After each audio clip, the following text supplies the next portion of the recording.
If all the devils are chained during the month of Ramadan, how come people continue to commit sins?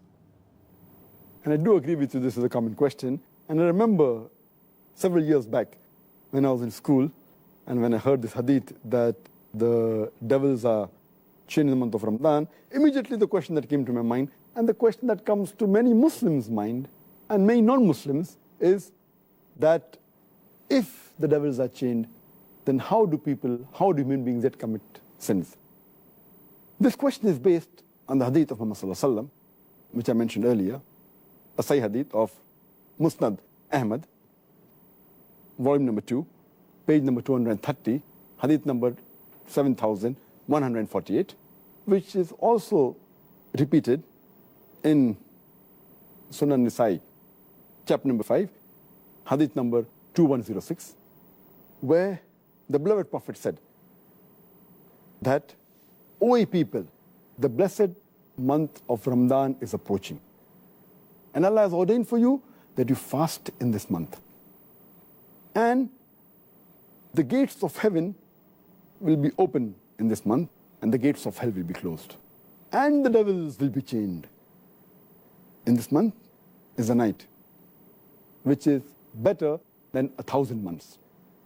And a person who's deprived of the blessing in this month is truly a deprived person.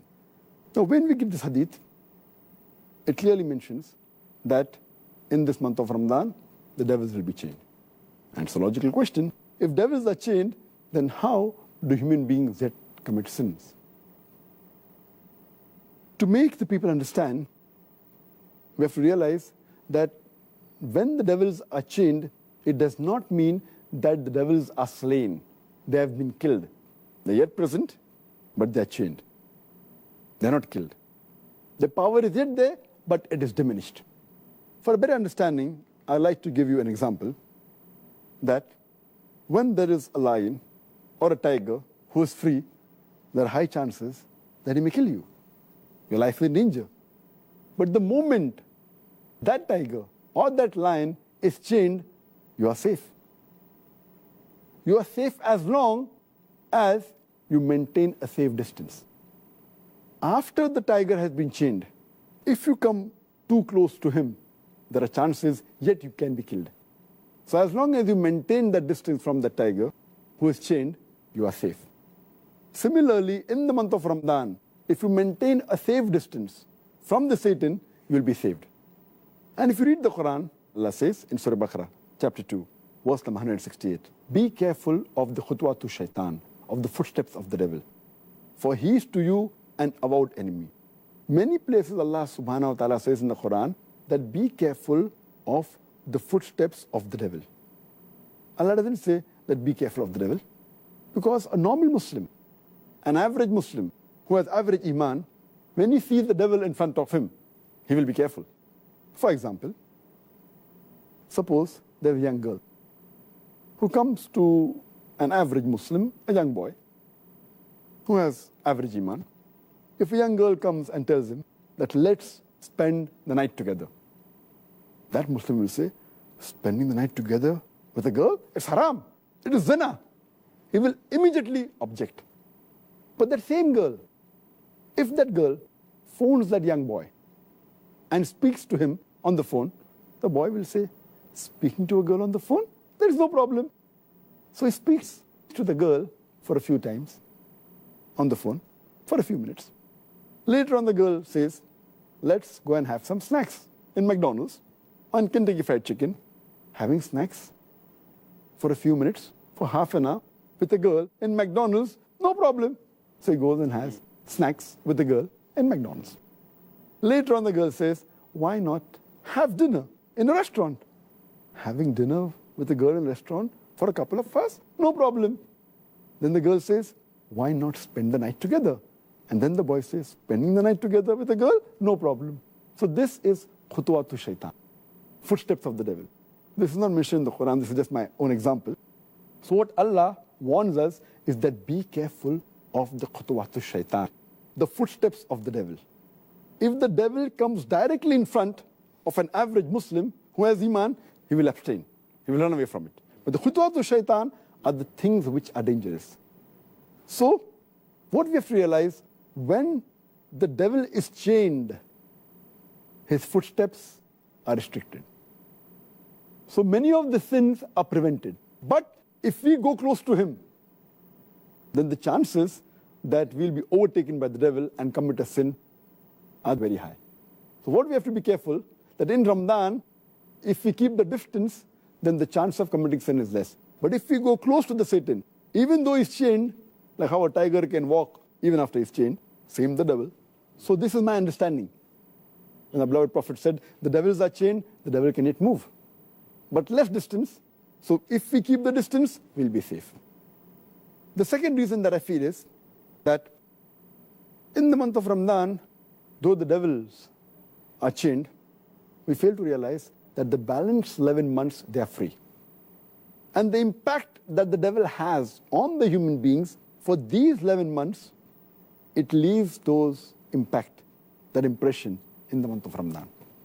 To give a better understanding, I always give the example that there are drug peddlers which try and get customers, the youngsters from the colleges, from the universities. So what they do initially, they give the drug free. And they entice the youngsters for having drugs. Later on, after some time, they charge a nominal amount for that drug. Later on, they charge an exorbitant amount. But by the time the youngster is already hooked on to the drug. So even if the drug dealer is not there, they will try and find where the drug dealer is. They will go out of the way to find him and get the drug. And many of them, even if the drug peddler, the drug dealer, is imprisoned by the law, they will go out of the way to find someone else. They may go in a chemist shop and buy mandrakes, whatever it is. They are so much hooked onto it. So these people who have become addicts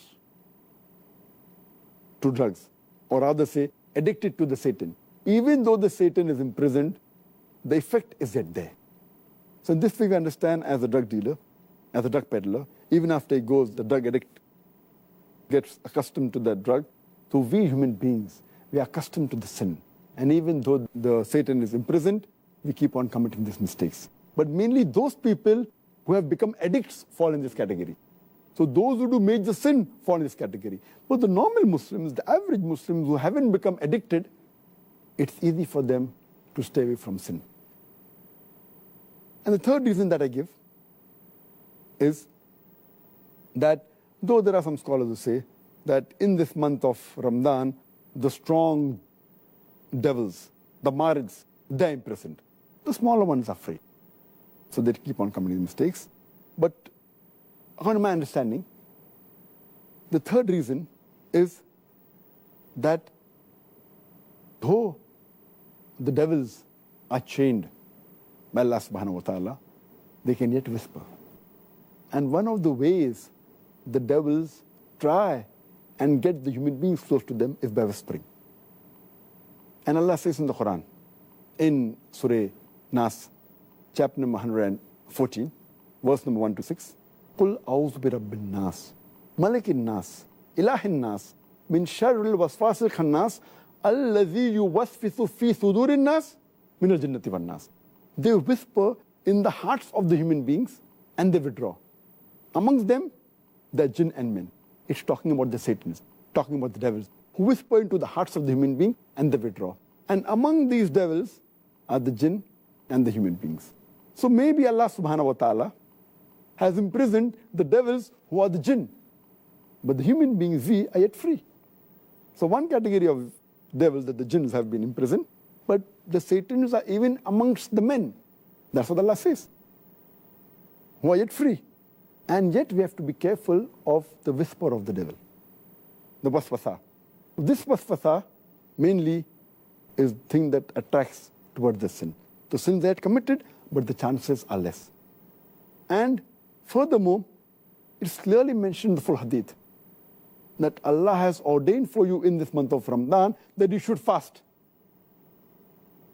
Only if you fast, according to me, will the devils be imprisoned. That's talking about the devils that are going to attract you. So Allah says, if you fast, Allah has ordained for you fasting. and the devils will be put in chains. So the devils that are after you, if you fast, surely they'll be restricted. The criteria for us to be away from the devil is to fast. If you fast with the proper niyyah, seeking the reward of Allah subhanahu wa ta'ala, surely the devil will not be able to entice you. And the best logical way to prove this is if we check the crime rate of the Muslim countries during Ramadan, it goes down.